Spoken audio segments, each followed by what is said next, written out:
She promised to change the world with a single drop of blood. A college dropout who built a $9 billion company on that one idea. Presidents, generals, and billionaires lined up to believe her. But inside a locked lab, her miracle machine barely worked at all. And it was running real tests on real patients who trusted the results. This is the story of Theranos and its founder, Elizabeth Holmes. How Silicon Valley's brightest star was convicted of fraud, and how the hunger to believe blinded almost everyone. A quick note before we begin. Our story begins in 2003 on the campus of Stanford University. A 19-year-old student named Elizabeth Holmes had a bold idea. She wanted to reinvent the blood test, the oldest tool in medicine. Holmes said she feared needles and hated the giant vials they filled. What if a single prick of the finger could do it all instead? One tiny drop of blood, she said, could run hundreds of tests. Cheaper, faster, painless, and available in every corner pharmacy. It was a beautiful vision, so she dropped out of Stanford to chase it. She founded a company and called it Theranos, a blend of the words therapy and diagnosis, the future in one name. At the heart of the company sat one machine. They called it the Edison. A sleek black box that promised to run any test from a few droplets. The blood was collected in a tiny vial they named the nanotainer. It looked like magic. There was just one problem. The machine did not reliably work. A few drops of blood is simply not much to work with. Diluting it to run many tests can make the results unreliable. Engineers inside the company raised their doubts again and again. But Theranos was built on secrecy. The labs were kept locked away.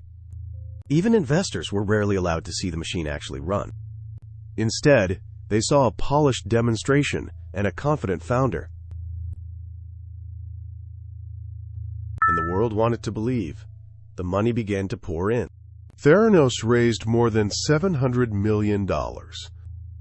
At its peak, the company was valued at around $9 billion.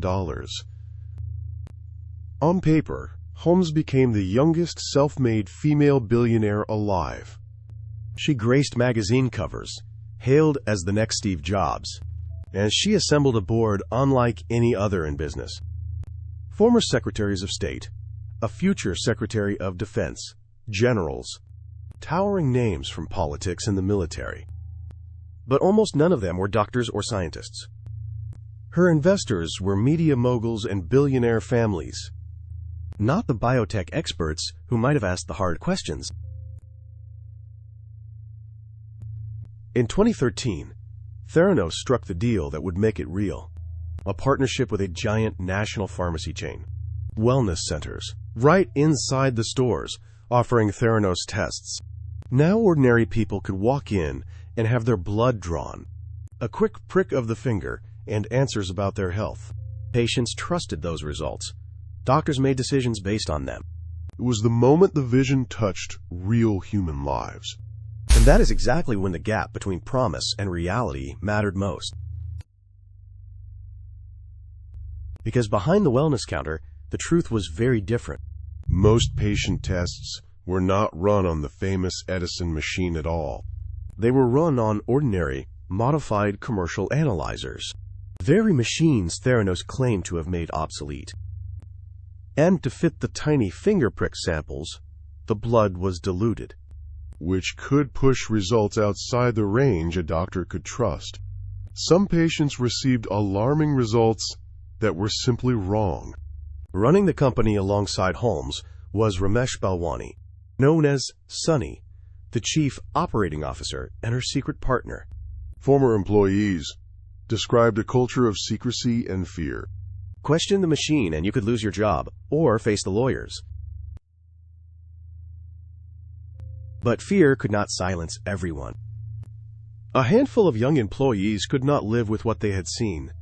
One of them was the grandson of a famous board member. He chose his conscience over his own family's powerful friend. Quietly, they reported the lab to regulators, and they reached out to an investigative reporter. At the Wall Street Journal, John Carreyrou began to dig. Theranos hit back hard with surveillance and teams of lawyers. But the reporting held. In October 2015, the story broke. The machines, it revealed, were not what the company claimed. The spell of Silicon Valley's brightest star began to crack. Once the door opened, the regulators walked straight in. Federal health inspectors examined the Theranos labs. What they found were serious, condition-level deficiencies. In 2016, regulators revoked the company's lab certificate. Holmes was banned from owning or running a lab for 2 years. Theranos was forced to void or correct tens of thousands of results. Real blood tests, for real people, wiped out as unreliable. The pharmacy chain ended the partnership and closed the centers. The $9 billion valuation collapsed toward nothing. In 2018, securities regulators charged Holmes with massive fraud. She settled those civil charges and gave up control of her company. Later that year, Theranos shut its doors for good and dissolved. But the civil case was not the end. The criminal case was coming. In 2018, a federal grand jury indicted Holmes and Balwani. The charges: conspiracy and wire fraud against investors and patients. Her long-awaited trial finally opened in 2021. For months, jurors heard from employees, investors, and patients. On January 3, 2022, the verdict came. Holmes was convicted of defrauding investors, guilty on 1 count of conspiracy and 3 counts of wire fraud. On the charges of defrauding patients, the jury did not convict her.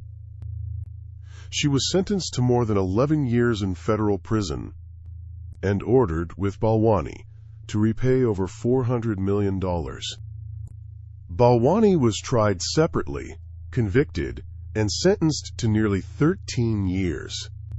In 2023, Elizabeth Holmes walked into a federal prison camp. Her convictions were later upheld on appeal. So what does Theranos leave us with?